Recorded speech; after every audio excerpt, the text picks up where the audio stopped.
नमस्कार। मैं हूं संजय दुबे। YouTube के संभव इंजीनियर चैनल पर आपका स्वागत है। इस चैनल के माध्यम से हम क्वालिटी एजुकेशन देने का भरसक प्रयास करते हैं। इसके लिए आवश्यक है कि आप चैनल को सब्सक्राइब करें और बेल आइकॉन को प्रेस करें, जिससे आपको नोटिफिकेशन मिलते रहे और मुझे भी अपने काम में उत्साहवर्धन मिलता रहे। इस सेशन में हम स्टाफ सिलेक्शन कमीशन द्वारा आयोजित जूनियर इंजीनियर परीक्षा 2023 जिसका पेपर अभी 9, 10 और 11 अक्टूबर को हुआ है, उसमें 11 अक्टूबर 2023 के सुबह की शिफ्ट के सिविल इंजीनियरिंग पेपर में न्यूमेरिकल के जो क्वेश्चन आए हुए हैं उनको सॉल्व करेंगे। न्यूमेरिकल के क्वेश्चन आपको एसएससी के आगे आने वाले एग्जामिनेशन अर्थात 2024 के लिए और अभी जो दिसंबर में जेईई एग्जाम का सेकंड पार्ट होना है उसके लिए भी उपयोगी है। और यदि आप अलग एई या जूनियर इंजीनियर के एग्जाम की तैयारी कर रहे हैं तो उनके लिए भी बहुत उपयोगी है। क्वेश्चन इस टाइप के आए हुए हैं कि आपके ये क्वेश्चन आपके गेट के लिए और आपका ईएस के लिए भी उपयोगी सिद्ध हो सकते हैं। आइए पहला क्वेश्चन लेते हैं। ये 0.3 metre diameter pipe carries oil of specific gravity 0.8। एक पाइप है जिसका डायमीटर है आपका 0.8 मीटर। 0.8 मीटर मतलब D इज इक्वल टू हो गया आपका 0.8 मीटर। एट फ्लो वेलोसिटी, इसके अंदर जो पाइप के अंदर फ्लूइड फ्लो हो रहा है, ऑयल है, फ्लूइड फ्लो हो रहा है, उसकी वेलोसिटी है 1.5 मीटर पर सेकंड और इसकी स्पेसिफिक ग्रेविटी जो एस या जी से बोल सकते हैं, स्पेसिफिक ग्रेविटी है आपकी, वो है आपका 0.8। And the pressure at A point, इसमें से कहीं भी आप एक पॉइंट ले सकते हैं कि मान लिया कि यहाँ पर ये पॉइंट है, यहाँ पर ये पॉइंट है और इस पॉइंट पर जो प्रेशर है is 20 kilo newton per metre square. 20 kilo newton per metre square. Pressure intensity small p is equal to 20 kilo newton per metre square. If the point A is 3 metre above the datum line, ये इसका क्या है, datum line है, datum है, और यहाँ से ये जो पॉइंट ए है इसकी डिस्टेंस है आपकी 3 मीटर, हाइट जो है वो है 3 metre. Calculate the approximate total energy at point A in metres of oil. इसके अंदर जो लिक्विड है वो है ऑयल, ठीक है। टोटल एनर्जी निकालने के लिए हम एनर्जी इक्वेशन का यूज करेंगे। और एनर्जी इक्वेशन कौन सा है, बर्नौलीज इक्वेशन। एग्जाम में आपको इतना टाइम नहीं लेना है, ये फिगर बनाना है, यहाँ तो हम कंसेप्ट भी क्लियर कर रहे हैं। तो बर्नौलीज इक्वेशन क्या होता है, आपको total energy E is equal to P upon W plus V square by 2G। Approximate का मतलब है कि हम लॉस कंसीडर नहीं कर रहे हैं और G की वैल्यू 9.81 भी ले सकते हैं या 10 भी लेके सॉल्व कर सकते हैं, ठीक है। प्लस आपका Z आपका डेटम हेड है, ये आपका काइनेटिक या वेलोसिटी हेड है, और ये P/W अपना प्रेशर हेड है। अब प्रेशर दिया हुआ है अपना, P दिया हुआ है 20 kilo newton per metre square. W क्या है, स्पेसिफिक वेट।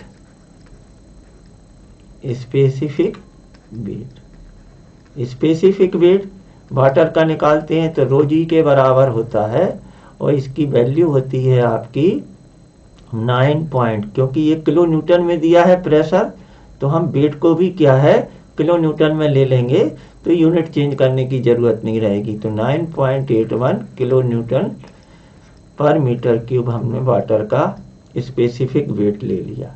अब ऑयल की स्पेसिफिक ग्रेविटी है 0.8, यदि वाटर के स्पेसिफिक वेट से मल्टीप्लाइड कर देंगे तो ऑयल का स्पेसिफिक वेट आ जाएगा आपका W, वो आ जाएगा आपका 0.8 मल्टीप्लाइड बाई 9.81 तो यहाँ पर जो प्रेशर हेड हो गया वो हो गया अपना P 20 डिवाइडेड बाई W आ गया अपना 0.8 इंटू 9.81। तो ये आ गया, आप सेपरेटली या कैलकुलेटर अलाउ रहेगा आप सेकंड पार्ट में तो वहीं कर सकते हैं 848। तो आपका आ गया 7.848 प्लस वेलोसिटी हो गई आपकी 1.5 metre square divided by 2 into 9.81 plus Z, ये डेटम हेड हो गया 3 मीटर। इन तीनों को सॉल्व किया और हमारा आंसर आ गया 5.66 या 5.6 मीटर। तो आंसर क्या हुआ, ऑप्शन बी। बर्नौली इक्वेशन का न्यूमेरिकल कभी भी आ सकता है, तो आपको सिर्फ यहाँ पर यूनिट में ध्यान रखना है और वैल्यू पुट अप कर देना है। Next question, a broad gauge track is laid with a sleeper density of n+3। Sleeper density दी हुई है हमारी आपकी n+3। स्लीपर डेंसिटी क्या होती है, नंबर ऑफ स्लीपर पर रेल, नंबर ऑफ स्लीपर पर रेल होते हैं। तो एक रेल होती है हमारी 13 मीटर की, और इसमें जो स्लीपर डेंसिटी दी हुई है, तो यदि लेंथ ऑफ द रेल निकालना क्या है, a broad gauge track is laid with a sleeper density of n+3, the width of the sleeper is 20.25 centimetre, find the minimum depth of the ballast cushion. Minimum depth of ballast cushion DB का formula होता है sleeper spacing S minus width of sleeper divided by 2। यहाँ पर क्या है, width of sleeper दिया हुआ है लेकिन स्लीपर की स्पेसिंग नहीं है, और स्लीपर की स्पेसिंग हम निकालेंगे स्लीपर डेंसिटी से। तो स्लीपर डेंसिटी है n+3 और रियल लेंथ क्या होती है ब्रॉड गेज के लिए 13 मीटर। तो 13 से स्लीपर डेंसिटी n+3 का मतलब हुआ कि टोटल नंबर ऑफ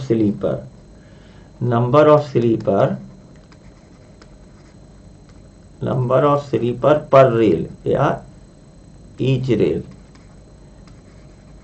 यहां से एक रेल में कितने स्लीपर हो जाएंगे, 13 + 6 इज इक्वल टू आपका 19। 13 + 3 स्लीपर डेंसिटी क्या है n+3, तो 3 हो गया 16 स्लीपर्स पर रेल हो गए। अब एक रेल में है तो स्पेसिंग कैसे निकाल लेंगे, स्पेसिंग स्लीपर स्पेसिंग हमारी रेल लेंथ है 13 मीटर और आपकी टोटल स्लीपर एक रेल लेंथ में है 16, तो ये वैल्यू आ जाती है हमारी 0.8125 मीटर। चूंकि विड्थ ऑफ स्लीपर सेंटीमीटर में है तो इसको स्लीपर में कन्वर्ट कर लिया, तो ये आ गया 81.25 सेंटीमीटर। यहाँ पर अपना इस फॉर्मूले में रख देंगे, minimum depth of ballast cushion हो जाएगी आपकी S माइनस S हो गया 81.25 माइनस W हो गया 20.25 डिवाइडेड बाई 2, इसको माइनस किया तो ये आ गया 61/2 इज इक्वल टू 30.5 सेंटीमीटर। तो स्लीपर डेंसिटी में उनको दे करके डेप्थ ऑफ ब्लास्ट निकलवाई। इस टाइप के क्वेश्चन जो है, जो रेलवे के क्वेश्चन मेरा मैंने जो भी वीडियो डाले हैं वहाँ पे आपको पेपर में पूछे गए हैं MPPSC AE में, वो आपको सब के सब क्वेश्चन मैंने पहले ही वहाँ पर रेलवे का जो वीडियो पेपर के पहले, और ये वाला क्वेश्चन आपको वहाँ पर मिल जाएगा। Next question, a vehicle was stopped by fully jamming the brake in 1.8 second and the skid mark measure 9 meter. Determine the average skid resistance take G is equal to 10 meter per square. Average skid resistance यदि हम इसको बोलते हैं आपका average skid resistance, सबसे पहले तो हमको जो चीज़ निकालनी है उसका फॉर्मूला लिख लेना चाहिए कि एवरेज skid resistance जो है वो हमारा क्या हो जाता है A/G। आप जब ब्रेक लगाते हैं तो क्या होता है, रिटार्डेशन होता है, एक्सीलरेशन और रिटार्डेशन। तो यहाँ पर ये क्या है आपका रिटार्डेशन। और इस टाइप के न्यूमेरिकल जो भी आते हैं उनमें जो न्यूटन्स लॉज ऑफ मोशन के इक्वेशन है 3, उनका यूज होता है। ठीक है, यहाँ पर कैसे इक्वेशन यूज करना है, क्योंकि हमको क्या है, एक तो टी दिया हुआ है 1 पॉइंट, वही इक्वेशन यूज करना है जो हमको गिवन है। ऐसे 3-4 तरह के न्यूमेरिकल बनते हैं, तो यहाँ पर टाइम क्या है, सेकंड में दिया है, और आपका स्किड मार्क मीजर, तो डिस्टेंस दी हुई है आपकी S दी हुई है, S is equal to 9 metre. तो टी वाला इक्वेशन, पहला इक्वेशन होता है V इज इक्वल टू आपका V is equal to U plus AT। अब यहाँ रिटार्डेशन की वजह से हम चाहें तो क्या कर सकते हैं, माइनस ले सकते हैं AT। फाइनल वेलोसिटी, जब ब्रेक लगाएंगे तो final velocity V is equal to 0 हो जाएगा, तो आपका 0 is equal to U minus AT, या आपका ये आ जाएगा आपका U is equal to minus AT। ये निकालना है और T दिया है, U को हम क्या करेंगे, रिप्लेस, क्योंकि इनिशियल वेलोसिटी दी नहीं हुई है।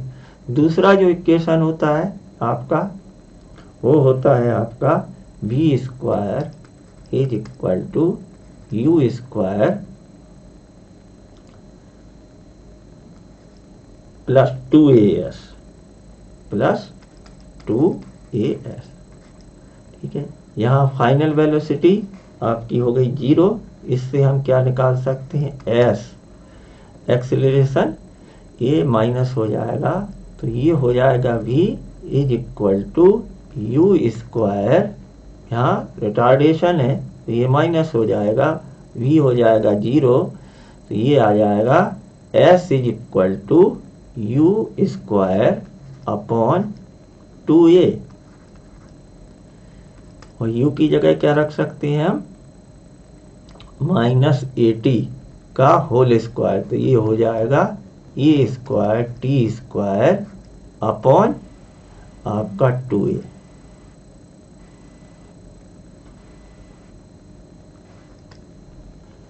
ए से कैंसिल हो गया, तो ए बचा रहा, तो S इज इक्वल टू आ जाएगा आपका S multiplied by 2S divided by T square.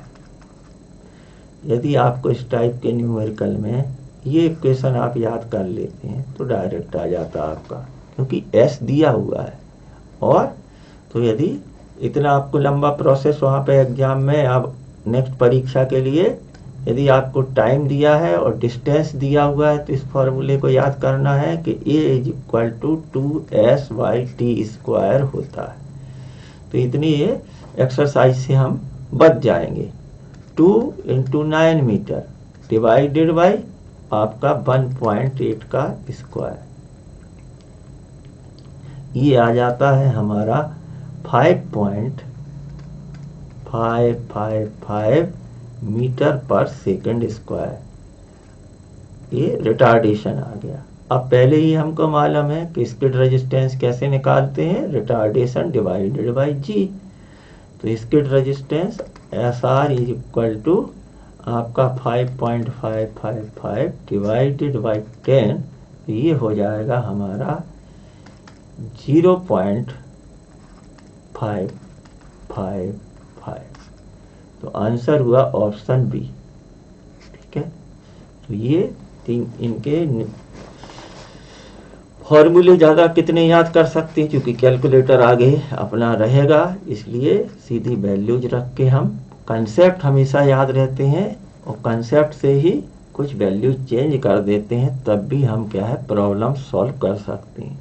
याद किया हुआ और उसको सीधा का सीधा वैसा ही पेपर में हम अप्लाई करेंगे, सीधा सीधा पढ़ा हुआ मिल गया वो करेंगे, तो ये चीज़ हमारा क्या है हमारे कॉन्फिडेंस को भी कम करती है, और ये चीज़ हमको सीधा कंसेप्ट क्लियर रहना चाहिए, और हम उससे हमें ये पता रहता है कि इस प्रॉब्लम में कितना ज़्यादा टाइम लग सकता है, इसको हम बाद में करेंगे।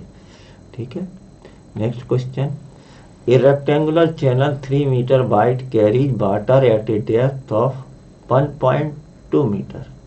यहाँ पर भी क्या है आपकी रेक्टेंगुलर चैनल है और इसकी जो वाटर डेप्थ है इसमें 1.2 मीटर हो, मतलब डी हो गया, D is equal to 1.2 metre, और इसकी विड्थ जो दी है आपकी वो दी हुई है 3 metre, B is equal to 3 metre. The bed slope S भी दिया हुआ है 0.0025।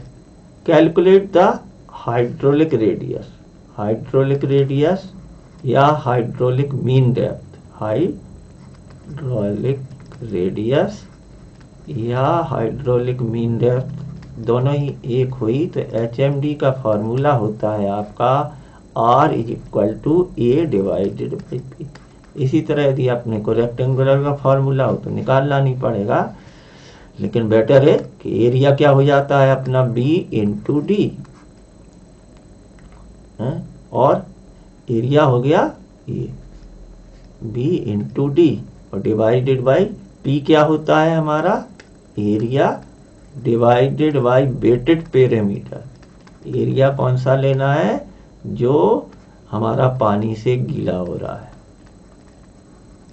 उतना ही लेना है वेटेड पेरीमीटर। तो यहाँ कितना हो जाएगा वेटेड पेरीमीटर बी हो गया, और दोनों depth B plus 2d।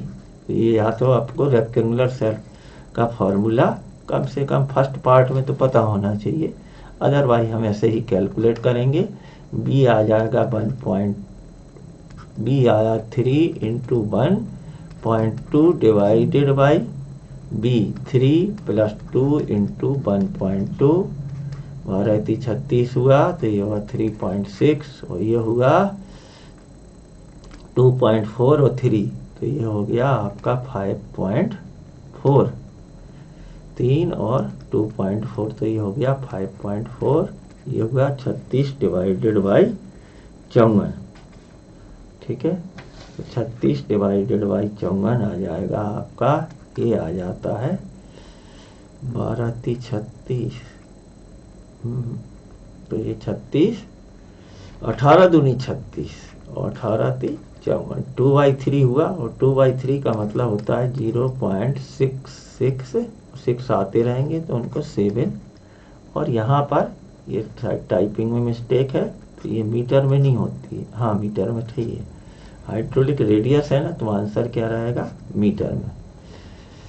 Next question, option D correct हुआ। Determine the total pressure, determine the total pressure on a circular plate of diameter 2 meter which is placed vertically in water in such a way that the center of the plate is 2.5 meter below the free surface of water। ठीक है, hydrostatic pressure का ये question है, hydrostatic pressure निकालना क्या है total pressure, किस case में, ये फ्री वाटर सरफेस है, और यहाँ पर कोई सर्कुलर प्लेट है, और ये सर्कुलर प्लेट का जो डायमीटर है डी वो है हमारा 2 मीटर। विच इज प्लेस्ड, इसकी जो डिस्टेंस है फ्री सरफेस से, इसकी जो CG है, CG कहाँ पे रहेगी, सेंटर पे रहेगी ये सर्कुलर प्लेट के। तो ये जो डिस्टेंस है फ्री सरफेस से 2.5 मीटर। हमको निकालना है टोटल प्रेशर। टोटल प्रेशर हो जाता है हमारा आपका P is equal to W specific weight multiplied by area multiplied by x bar. ठीक है, स्पेसिफिक वेट क्या है, पानी के अंदर ही है, तो आपका इन वाटर, पानी का हो गया आपका, किस में आंसर पूछा गया है, न्यूटन में, तो यूनिट किस में रखेंगे आपका, W किसके बराबर, रो जी। रो कितना होता है पानी का, आपका 1000, और जी हो गया हमारा 9.81, एक kg पर मीटर क्यूब में ले लिया, तो ये आएगा आंसर न्यूटन में। W आपका स्पेसिफिक वेट हो गया 9810 न्यूटन। x बार एरिया ले लेते हैं, एरिया कितना हो गया, π/4 इंटू d², तो d से d कैंसिल हो गया, π/4 2², ये 4 कैंसिल हुए तो पाई के बराबर आ गया, पाई 22/7, एरिया हो गया 22/7 या 3.14 ले सकते हैं। x बार डायरेक्टली दिया हुआ है, तो ये आपको निकालना नहीं पड़ा, तो ये आ गया 2.5 मीटर। इनको हम मल्टीप्लाई करेंगे तो x यहाँ पर इंपॉर्टेंट है, x है depth of centre of gravity of immerse surface from the free water surface, x bar is equal to, इससे जो हम कैलकुलेट करेंगे तो ये आ जाएगा हमारा 77,000, एक आएगा हाँ 48, और आंसर रहेगा न्यूटन में, क्योंकि हमने W लिया है न्यूटन में। Next question, a trapezoidal canal carries a discharge of 40 cumecs, ये भी ओपन चैनल का भी मान सकते हैं, और आप क्या कर सकते हैं, इरिगेशन का क्वेश्चन मान सकते हैं। इसमें जो डिस्चार्ज दिया है वो दिया है 40 metre cube per second, and the permissible mean velocity of 0.95 metre per second. तो भी दिया है कि कैनाल में जो वेलोसिटी है वो 0.95 मीटर पर सेकंड परमिसिबल है, इससे ज़्यादा नहीं होना चाहिए। The bed width of the canal is, bed width हमको निकालना है B। Take the side slope of the canal as 1/1, side slope मतलब h/b, हॉरिजेंटल और वर्टिकल का जो स्लोप है वो हमारा h लें और ये v लें, तो h/b 1 हॉरिजेंटल और 1 vertical. Take the side slope of and the width to depth ratio, B/D ratio दिया हुआ है, इससे हम क्या कर सकते हैं, B को D में कन्वर्ट कर सकते हैं और D को B में कन्वर्ट कर सकते हैं। कंटिन्यूटी इक्वेशन क्या होता है हमारा, निकालना है हमको विड्थ, और विड्थ कैसे आएगी, जब हमको एरिया पता चल जाए, क्योंकि हमको डिस्चार्ज और वेलोसिटी दी है। तो कंटिन्यूटी इक्वेशन क्या होता है, Q is equal to A multiplied by V। A भी दिया है और Q भी दिया है, सॉरी V दिया है, Q दिया हुआ है, तो एरिया निकालेंगे Q divided by V। Q हो गया 40 डिवाइडेड बाई आपका V है अपना 0.95 मीटर, तो ये वैल्यू आ जाती है हमारी 42.10 मीटर स्क्वायर, मतलब कैनाल का एरिया 42.10। अब हमको सिंपल है कि क्योंकि हमको कैनाल की सब क्या है, जो प्रॉपर्टीज दी हैं कैरेक्टरिस्टिक के, इसका B/D रेशियो, तो इसका कैनाल का, ट्रेपेजोइडल कैनाल का एरिया क्या होता है आपका, ये एरिया होता है हमारा B1/2 B+ND, या तो हम निकाल सकते हैं क्योंकि हमको सब कुछ दिया है। ये जो विड्थ B है और यहाँ पर भी क्या हो जाएगी, B हो जाएगी। ये यदि हमारी डेप्थ D है तो ये भी चीज़ क्या हो जाएगी, इधर D और इधर भी D। तो टॉप विड्थ क्या हो जाएगी, टॉप विड्थ हो जाएगी B+2D और बॉटम विड्थ B। फिर बन गया ट्रेपेजियम, तो ट्रेपेजियम का एरिया क्या होता है अपना 1/2 summation of parallel side B और B+2D, ये टॉप विड्थ हो गई, मल्टीप्लाइड बाई डेप्थ, डेप्थ हो गई D। 2B और 2D, ये 2 कॉमन आया तो ये कैंसिल हो गए, तो ये बचा अपना B+D इंटू D। ठीक है, क्योंकि यहाँ पे ये क्या था 1/1 का था तो ये फॉर्मूला आ गया, अदरवाइज हमको क्या याद करना है, ये हो जाता है B+ND। एन क्या है, हॉरिजॉन्टल और वर्टिकल की वैल्यू रख देंगे, ये आ गया। ठीक है, तो यहाँ पर इसको रख देते हैं। एरिया हमको ऑलरेडी हम निकाल चुके हैं, 42.10 इज इक्वल टू आपका B+D। ठीक है, B+D into D, B+D into D। अब B की जगह हमको आसान पड़ेगा कि 6.5D रख देते हैं, तो 42.10 is equal to 6.5D। B is equal to, यहाँ से आ गया 6.5D plus D multiplied by D, तो ये आ गया हमारा 7.5D square is equal to 40.10। इसको कैलकुलेट किया तो D आ गया हमारा 2.369 मीटर, और B क्या है 6.5 टाइम्स ऑफ डेप्थ, डेप्थ से मल्टीप्लाइड कर दिया। ठीक है, तो ये आपका आ गया 15.40 मीटर। मतलब कंसेप्ट क्लियर है, क्वेश्चन को हमने समझ लिया, then half of the work has been done.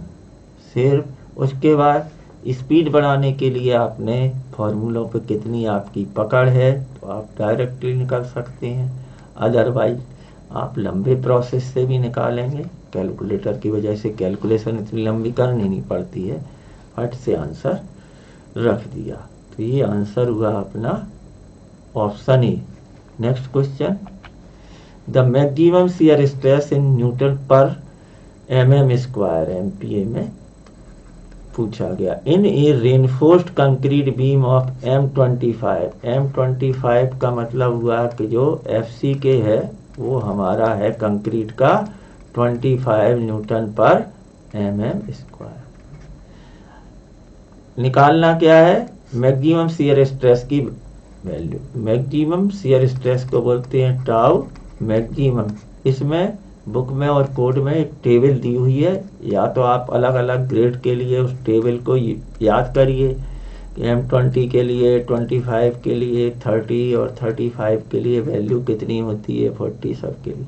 उससे बेटर है कि हम एक वो जो टेबल बनी हुई है वो टेबल बनी है हमारी इस फॉर्मूले से, tau maxima is equal to 0.63 √FCK। बस हमको क्या करना है, जिस ग्रेड का पूछा जाए उसके ग्रेड का वही वैल्यू, न्यूमेरिकल वैल्यू FCK रख देना है, और इसको कैलकुलेटर अवेलेबल है तो कैलकुलेट कर लेना है। FCK 25 का तो वैसे भी स्क्वायर रूट 5 हुआ, और 0.63 को मल्टीप्लाइड किया 5 से तो ये आ जाता है 3.15। इसलिए आपका ऑप्शन क्या हुआ, ऑप्शन डी करेक्ट हुआ। तो बेटर है कि जब भी मैक्सिमम शियर स्ट्रेस की वैल्यू पूछी जाए या कहीं अपने को ज़रूरत होती है तो हम 0.63 √FCK से निकाल लें। Next question, An RCC beam of width 250 mm and effective depth B is equal to 250 mm है, D इज इक्वल टू आपका 450 mm है। Subjected to nominal shear stress, nominal shear stress को डिनोट करते हैं tau भी से। ये tau भी दिया हुआ है 1.25 न्यूटन पर mm स्क्वायर, 1.25 न्यूटन पर mm square. What is the value of shear force, shear force निकालना है VU due to design load, ultimate load के लिए coming on the section. VU is equal to या टाउ भी is equal to होता है VU divide nominal shear stress is equal to VU divided by BD। अब अपने को निकालना है यहाँ पर VU, तो VU इज इक्वल टू हो गया टाउ भी मल्टीप्लाइड बाई, मतलब शियर स्ट्रेस को मल्टीप्लाइड करेंगे एरिया से तो फोर्स आ जाता है। तो एक बार समझ में आ गया तो फिर इतना लंबा करने की जरूरत नहीं है। Force is equal to stress multiplied by area, फटाफट रखा है। स्ट्रेस कितना हो गया हमारा 1.25 और B हो गया अपना 250 और डेप्थ हो गई 450 mm। यहाँ पर तो मुझे समझाने की कोशिश करना है, क्योंकि जिसने नहीं भी पढ़ा हो तब भी वो क्या है पेपर में निकाल सके। यदि आपकी तैयारी है तो फिर आपको डायरेक्टली यहाँ पर रख के निकाल सकते हैं, ठीक है। तो यहाँ पर ये वैल्यू आ जाती है हमारी, अब ये किस में आएगी, न्यूटन में, ये न्यूटन में आएगी 140,625। तो यहाँ पर इसको 1000 से डिवाइड कर देंगे। 1000 से डिवाइड किया, 3 बार डेसिमल शिफ्ट हुआ, ऐसे जल्दबाजी में गलत हो जाते हैं इनमें, ठीक है। तो ये 140.625 किलो न्यूटन इसका क्या हुआ, अल्टीमेट लोड, डिजाइन लोड हो गया। Next question, the gross command area for a distributary is 10,000 hectare. GCA दिया हुआ है, ग्रॉस कमांड एरिया मतलब GCA, जितना पूरा एवरेज एरिया वो दिया हुआ है 10,000 hectare and 80% of this is culturable, ठीक है। तो कल्चरेबल को बोलेंगे GCA, कल्चरेबल कमांड एरिया जो है इसका 80% है, जिसमें अपन खेती की जाएगी अपनी। तो ये हो जाएगा आपका 80% ऑफ 10,000, तो ये वैल्यू आ जाएगी हमारी 8,000 हेक्टेयर, ठीक है। अब the intensity of irrigation is 50% for क्या है, intensity of irrigation for wheat, I for wheat जो है वो है हमारा 50%, मतलब इस एरिया के 50% एरिया में क्या हो रही है, उस समय गेहूं को बोया गया है, ठीक है। तो आपका क्या हो जाएगी, टोटल एरिया क्या हो जाएगा, एरिया फॉर व्हीट क्या हो जाएगा, area for wheat intensity of irrigation मतलब 50 डिवाइडेड बाई 100, परसेंटेज में है ना, तो इसको 0.5 लिख सकते हैं या 50/100 मल्टीप्लाइड बाई 8,000। तो ये कितना हो जाएगा, इसका हाफ। 4,000 हेक्टेयर में क्या है, उस समय गेहूं की फसल को बोया जाएगा। अब इसी तरह से निकालेंगे इंटेंसिटी ऑफ इरिगेशन किसके लिए दी हुई है, राइस के लिए, वो है 30%। तो 30% के लिए एरिया ऑफ राइस क्या हो जाएगा, 8,000 का 30%, ये 0.30 से जल्दी मल्टीप्लाइड किया और ये आ जाएगा 2400 हेक्टेयर। अब टोटल एरिया पूछा गया है, total area cultivated by wheat and rice, तो 4000 टोटल एरिया कल्टीवेटेड।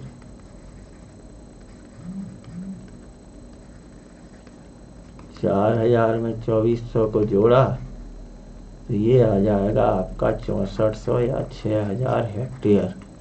तो आंसर हुआ हमारा option B.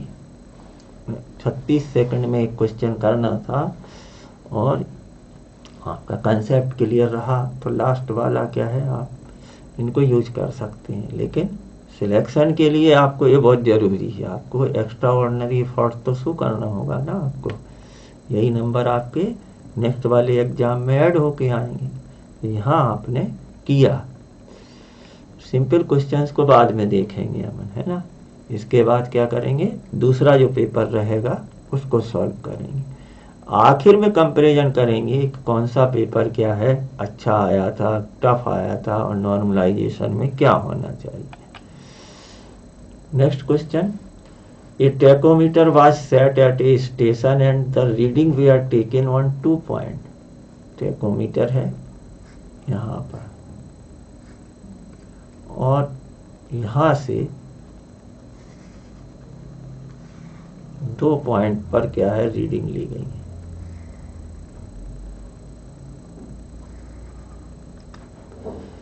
which were 100 metre and 150 metre apart. ठीक है, यहाँ से इनकी डिस्टेंस क्या है 100 मीटर पहले वाले की और इसकी डिस्टेंस है आपकी 150 metre and had staff intercept of 3.98 metre and 5.98 metre. आप यहाँ पर स्टाफ रखा और बी पॉइंट पे भी रखा है और रीडिंग ली, तो यहाँ का स्टाफ इंटरसेप्ट आया है हमारा 100 मीटर वाले पर आया है 3.9 मीटर और यहाँ पर बढ़ जाएगा तो ये आया 5.98 metre. If an externally focusing tachometer was used for the observation then the value of F भी पूछ लिया, फोकल लेंथ एफ क्या है, स्टेडिया इंटरवल आई क्या है एंड डिस्टेंस डी, और पीछे जो डिस्टेंस बनती है वो क्या है between the objective and vertical access of the instrument, D क्या है। 3 अननोन है, आपके क्या बनेंगे 2 इक्वेशन बनेंगे, फिर भी आपको सॉल्व करना है। तो टैकोमेट्रिक सर्वे में डिस्टेंस का जो फॉर्मूला होता है वो रहता है हमारा d इज इक्वल टू आपका multiplying constant f upon i multiplying constant s plus additive constant f plus d। अब यहाँ क्या है, एनालिटिक लेंस नहीं लगा हुआ है एक्सटर्नली फोकसिंग टैकोमीटर में, इसलिए तीनों ही वैल्यू निकालनी पड़ेगी। इसका जो शॉर्ट मल्टीप्लाइंग कांस्टेंट को हम लिखते हैं k, तो d इज इक्वल टू होगा k s, पहले k निकाल लेंगे तो इक्वेशन आसान हो जाएगा, और f प्लस d इसको बोलते हैं एडिटिव कांस्टेंट, तो ये हो जाता है हमारा c। ठीक है, अब हमको 2 डिस्टेंस दी हुई हैं तो 2 हमारी क्या है इक्वेशन बन जाएंगे। तो d इज इक्वल टू आपका हो गया ks, पहले वाले के लिए क्या हो जाएगा d1 मतलब क्या हो गया 100 metre is equal to k, constant same रहेगा, टैकोमीटर सेम है, और स्टाफ इंटरसेप्ट कितना हो जाएगा 100 plus c, additive constant same रहेगा। दूसरा इक्वेशन क्या रहेगा 150 इज इक्वल टू k, नहीं यहाँ पर स्टाफ इंटरसेप्ट जो है वो है हमारा 3.98 और यहाँ पर आ जाएगा हमारा 5.98 प्लस c। ठीक है, इनको सॉल्व कर सकते हैं। यदि इक्वेशन 2 में से हम 1 को माइनस करें तो c कैंसिल हो जाएगा और ये आसानी से क्या आ जाएगा 5.98 में से 3.98 को माइनस किया तो ये 2k इज इक्वल टू हो जाएगा 150 में से 100 गया तो ये 50 हुआ, तो k इज इक्वल टू आ गया 25, मतलब multiplying constant f upon i हमारा 25 आ चुका। यदि आपको कंसेप्ट की जगह यदि आप फॉर्मूला भी याद कर सकते हैं कि यदि हमको कहीं के निकालना है इस टाइप के में, तो आप क्या कर सकते हैं, ये सिंपल फॉर्म बन जाएगी कि यदि हम किस में से D2 में से D1 को माइनस कर दें और S2 में से S1 को माइनस कर दें, तब भी K आ जाता है। D2 माइनस D1 आपका आ गया 50 मीटर, S2 माइनस S1 2, ये 2 मीटर आ जाता है। ये हमारा K2, ये कंसेप्चुअल हो गया, ये फॉर्मूला बेस हो गया। अब हमको क्या करना है कि एक से निकाली हुई वैल्यू हम दूसरे में रख देते हैं, किसी में भी रख दिया तो 100 इक्वेशन 1 में रखा is equal to 3.98 multiplied by किया आया था हमारा 25 प्लस C। इससे हम क्या कर सकते हैं, इनको मल्टीप्लाइड करेंगे तो C की वैल्यू आ जाती है हमारी 0.5 और C क्या होता है F प्लस D। ठीक है, यहाँ पर देखते हैं, आप चेक कर, तीसरा इक्वेशन नहीं है तो तीनों को सेपरेटली हम निकाल नहीं सकते हैं। तो F प्लस D, यहाँ D सेंटीमीटर में या मीटर में, तो इनको मान लेते हैं 0.2 है। तो पेपर बनाने वालों ने इतना होशियारी की है कि आपका तीनों ही जगह F प्लस D की वैल्यू 0.5 मीटर आती है। मतलब सिर्फ आपको ये पता चल जाएगा, यहाँ 3 कर दिया तो यहाँ 2 कर दिया, 2 किया तो 3, तो ये पता चल जाएगा कि हम सही रास्ते में जा रहे हैं। लेकिन आंसर पता नहीं चलेगा। आंसर तभी पता चलेगा जब इनमें एफ वाई का रेशियो 25। तो यहाँ आपका एफ दिया है आपका इसमें मीटर में, तो इसको mm में किया तो ये 300 हो जाएंगे, ऊपर वाले के 200 हो जाएंगे। तो आप चेक करेंगे कि सिर्फ ऑप्शन डी जो है उसमें ये 300 डिवाइडेड बाई 12, 12 दूनी 26, 24 और बचे 6 पे 0, 12 पंचे 7। ऑप्शन डी में ही एफ वाई आई का रेशियो। ठीक है, तब इस तरह से चारों पेपर सॉल्व करेंगे और तब पता चलेगा कि कौन सा। मैंने तो सुना था कि 11 वाला ही पेपर टफ आया है, तो इसके न्यूमेरिकल तो वास्तव में लंबे हैं। हम नेक्स्ट वीडियो बनाते हैं फटाक से, तो फिर उसके बाद कंपेरिजन करेंगे। तो F upon I is equal to 20। Option D क्या हुआ, करेक्ट हुआ। Next question. ठीक है, लेकिन आपकी ये क्वेश्चन मेंस के लिए, क्योंकि मेंस में आपका ये क्वेश्चन के लिए टाइम क्या है, जस्ट डबल हो गया है। 100 क्वेश्चन आपको करने 120 मिनट में, तो इतनी लंबी प्रॉब्लम आती है तब भी आपको करना है, वहाँ आप छोड़ नहीं सकते हैं। Next question, the following observations were made in an open ट्रेवर्स compass सर्वे। ठीक है, ओपन ट्रेवर्स का दे दिया है, ठीक है, कोई फॉर्मूला नहीं लगने वाला। Bearing of line A B is 35 degree 30 minute east, where is the included angle measured clockwise at station B C D and E are. Angles दिए हैं 1 2 3 4 एंगल्स दिए हैं, respectively the bearing of the line C.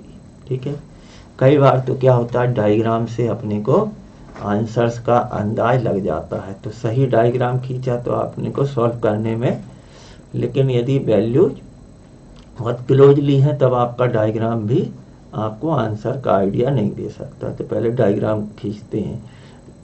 Bearing of line A B, bearing of line कितनी दी हुई है हमारी, bearing of line A B किस में दी हुई है, एस आपकी क्वाड्रेटल सिस्टम में दी है, एस 35 डिग्री 30 मिनट ईस्ट। ठीक है, इसको हम कन्वर्ट कर लेते हैं WC में, क्योंकि न्यूमेरिकल तो लगेगा WC में कन्वर्ट करना पड़ेगा। तो साउथ ईस्ट क्वाड्रेंट में है। ठीक है, यहाँ पर ड्रॉ कर, राइट, ये नॉर्थ साउथ ईस्ट और वेस्ट, ये वैल्यू यहाँ से साउथ से कितनी है, 35 डिग्री ईस्ट है, 30 मिनट, 35 डिग्री और 30 मिनट ईस्ट। इसको WCB में कन्वर्ट करेंगे तो क्या हो जाएगा, ये वैल्यू आ जाएगी अपनी, ये हो जाएगी होल सर्किल बियरिंग। तो whole circle bearing is equal to 180 degree minus 35 degree 30 minute is equal to हमारा हो जाएगा 144 डिग्री 30 मिनट, राइट। इसके बाद ये आ गई है हमारी 4 bearing of AB is equal to 144 degree 30 minute. आगे बढ़ते हैं।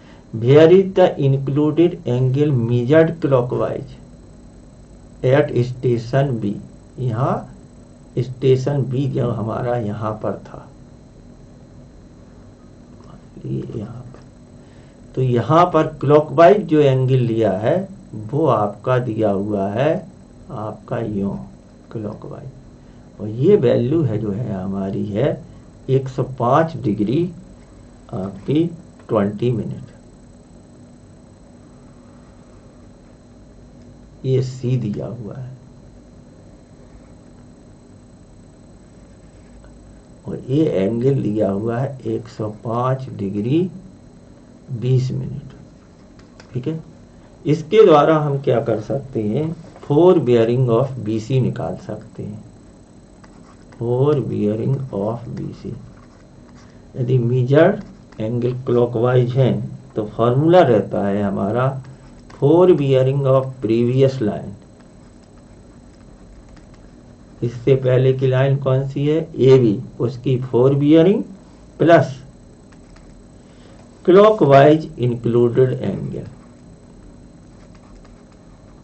क्लॉकवाइज इंक्लूडेड एंगल,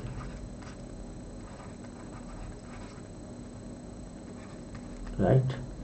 4 बियरिंग कितनी आई है, 144 डिग्री 30 मिनट। इसमें हम ऐड करेंगे 105 डिग्री 20 मिनट।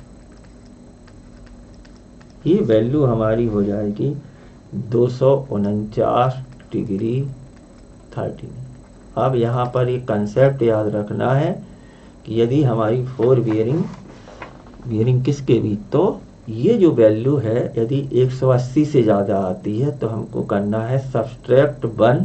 इफ ये वैल्यू आती है 180 डिग्री से ज़्यादा, देन सब्सट्रैक्ट 180, वही 4 बियरिंग हो जाएगी। तो 4 bearing of BC is equal to 249 degree 30 minute, 249 degree, ये आपका 50 मिनट है, यहाँ पर 30 और 20 50 मिनट। तो 249 degree 50 minute minus 180 degree is equal to आ जाएगा 69 डिग्री और 50 मिनट आ गया। ये इसकी 4 बियरिंग आ गई है यहाँ से, मतलब यहाँ पे भी ये बना दें तो ये एंगल आ गया है आपका 69 डिग्री 50 मिनट। यहाँ से बियरिंग तो कहाँ से, नॉर्थ से मेजर करेंगे ना, तो ये एंगल फिगर सही बता रहा है, अपना सही खींचा है। अब अपने को आगे की निकाल ली है। अब पहुंच रहे हैं ऑब्जेक्टिव पर, क्योंकि लाइन CD की जितना पीछे के पूछेंगे उतना आगे जाना पड़ेगा। तो अब अपने को BC, लेकिन CD वाला जो इंक्लूडेड एंगल है, ये आगे का एंगल दिया है क्लॉकवाइज डायरेक्शन में 265 डिग्री 50 मिनट, ठीक है। तो ये हो गया अपना, ये यदि आ गया है ये 65 हो जाएगा, तो ये 30 35, तो 180 ये हुआ, तो लगभग कहाँ आना चाहिए, इस डायरेक्शन। ये जो CD लाइन आने वाली है वो आएगी अपनी इस डायरेक्शन। यहाँ से ये आइडिया लगने लगा कि ये जो क्वाड्रेंट रहेगा नॉर्थ ईस्ट साउथ वेस्ट, ये तो पक्का है कि इसकी S और E में होगी। तो ये हमारा आंसर इन दोनों में से कुछ हो सकता है। चलिए आगे निकालते हैं, आगे निकालते हैं। तो 4 bearing of CD is equal to 4 bearing of previous line. Previous line कौन सी है हमारी? BC। 4 bearing of BC plus included angle. Included angle कौन सा हो जाएगा? BCD। ये कितनी थी? 69 डिग्री 50 मिनट प्लस BCD कितना है अपना? 249 डिग्री 265 डिग्री 265 डिग्री 50 मिनट। इनको ऐड किया, ऐड करने पर आ गया है 335 डिग्री और 40 मिनट। राइट। अब ये वैल्यू भी क्या आ गई है हमारी? 180 से ज़्यादा आ गई है, तो इसलिए सब्सट्रैक्ट 180 को माइनस किया। 180 को माइनस करेंगे तो ये आ जाएगा हमारा 55 डिग्री 40 मिनट। अभी भी किस में आई है? Whole circle bearing. यहाँ से ये जो एंगल बन रहा है वो बन रहा है आपका ये वाला।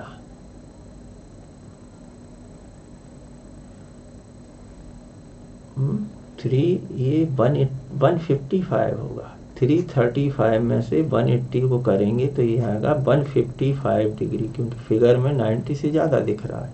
फिगर से यदि हम गलत रास्ते पे भी जा रहे हैं तो भी करेक्ट हो जाता है। तो ये हमारा आया है 155 डिग्री आपकी 40 में। आंसर जो दिए हुए हैं ऑप्शंस वो दिए हैं हमारे क्वाड्रेटर सिस्टम में, तो ये एंगल निकालना यही इसका हो जाएगा। तो आपका QB क्या हो जाएगी? QB इसकी हो जाएगी 180, यहाँ से स्टार्ट हुए तो वहीं पहुँच गए 155 डिग्री 40 मिनट। तो ये वैल्यू हो जाएगी हमारी 24 डिग्री S। कहाँ से स्टार्ट होगी? साउथ। किस तरफ है? क्वाड्रेंट रहेगा साउथ ईस्ट, और माइनस किया तो ये आ गया 24 डिग्री और 20 मिनट ईस्ट। बगैर सॉल्व या बगैर एग्जैक्ट फिगर बनाए हुए तो बेहतर है कि यदि एग्जैक्ट फिगर पे पकड़ है तब भी हमें तो इसको बगैर सॉल्यूशन के निकाल सकते हैं, अदरवाइज सॉल्यूशन। बहुत बहुत धन्यवाद। Thank you for watching the video. यदि आपको हमारे वीडियो पसंद आ रहे हैं तो वीडियोज को लाइक करें और शेयर करें। सब्सक्राइबर्स बढ़ेंगे तो हमको लाइव क्लासेज लेने में भी सुविधा होगी। बहुत बहुत धन्यवाद।